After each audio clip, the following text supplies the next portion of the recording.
Here are some things that I wish I would have known when I met my abusive ex-husband at the ripe old age of 19. Number one, marriage is not an escape. If you have horrible parents, if you live in a really crappy small town, marriage is not the way to escape it, okay? It's best to do it with some of your girlfriends that you trust or to save the money to get out on your own. Using marriage is an escape is a good way to set yourself up to be taken advantage of because a lot of these men are looking for women who have low self-esteem, who are isolated from their families so that they can take advantage of them. And a lot of times, if you have not experienced a loving family, you're going to go search for that love and sometimes not in the right places and not in the right way. And one of the first things that abusive men will do is to isolate you from your family and friends. So, what an A plus situation when you've already done that step yourself. If you're going to get away from your family, let it be on your own terms. Let it be your journey of self discovery where you grow and do all this stuff yourself. Next thing, marriage isn't magic.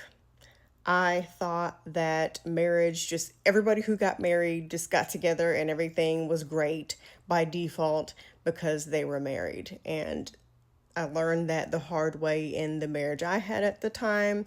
And the older I get, actually hearing the stories of women and the things that they go through in their marriage. Marriage is not magic. If anything, it's a damn curse. Whatever issues, good things, bad things that they have going on in their life, you've now inherited that in your life as well. Their problems are your problems.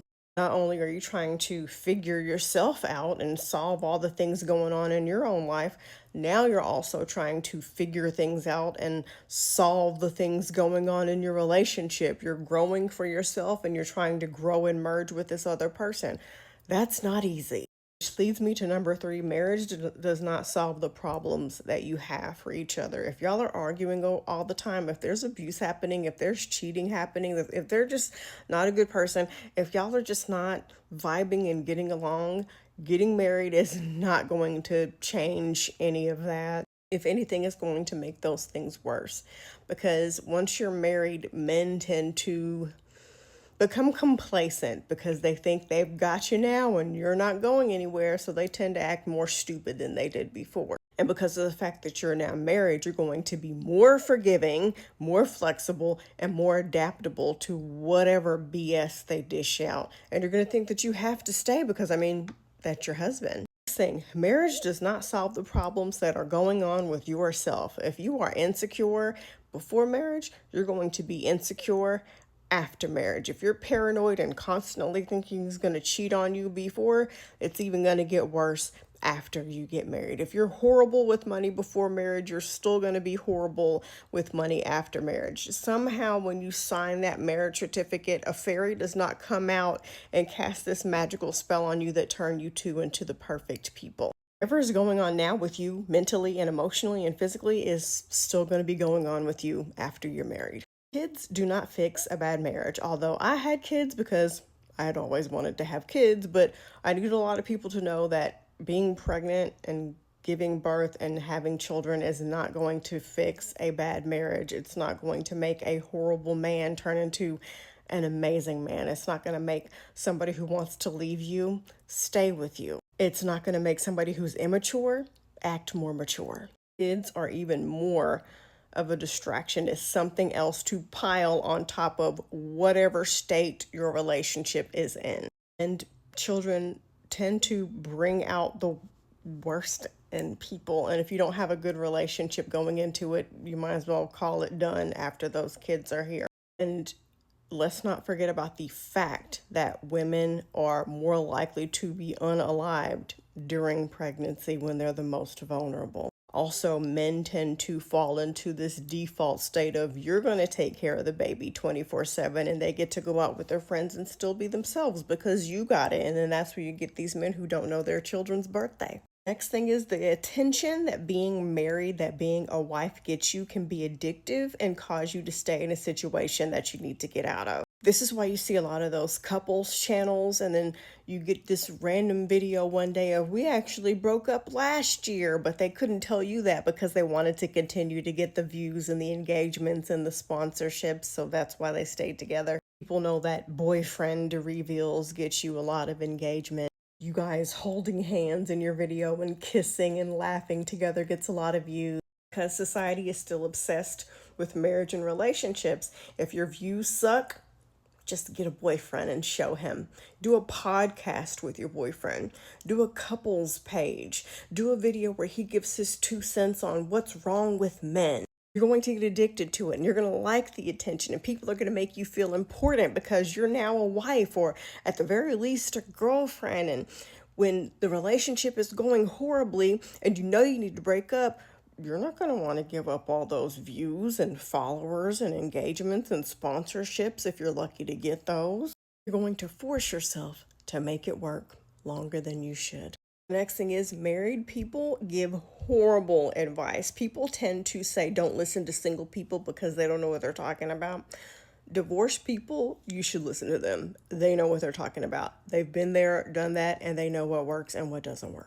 People who are happily single, who don't care about anything because they're taking care of themselves and they're happy in who they are, give the best advice because at the end of the day, they want you to be happy.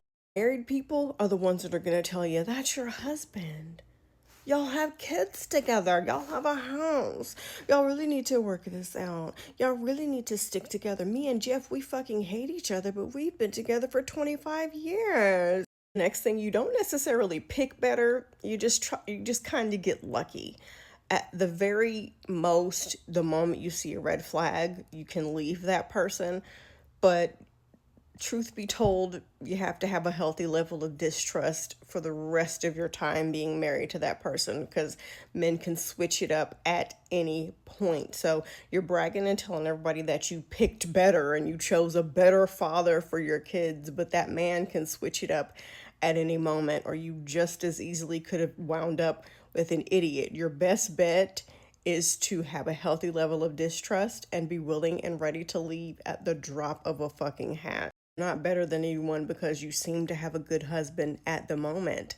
You're just lucky at the moment. Religious men, Christian men mostly, are the worst because a lot of those men are struggling with so much internal drama. They're addicted to corn, they're having affairs, they're not good with money, there's all kinds of stuff going on, and they're going to guilt you into thinking it's your fault that they're struggling with those things. They're going to guilt you into thinking that you have to stay with them because God hates divorce. If you're not smart, they're going to have you thinking that they're the leader and they get to run everything and make all the decisions, and you're just a second-class citizen. They're going to make you think you have to forgive them when they do any and everything that should not be forgiven. Religious men tend to be the absolute worst demons from hell, and I don't even believe in hell. Lastly, how long you are both together doesn't mean anything. Years together does not equate to health and happiness. All these married couples thinking that you should listen to them and take their advice because we've been together for 25 years. We've been together for 40 years. Has it been a happy relationship? Has it been a healthy relationship? You never hear anybody talk about that, but they always want to stress the amount of time they've been together. And unfortunately, for most men, the amount of time they've been together just means the amount of time she's been putting up with his BS.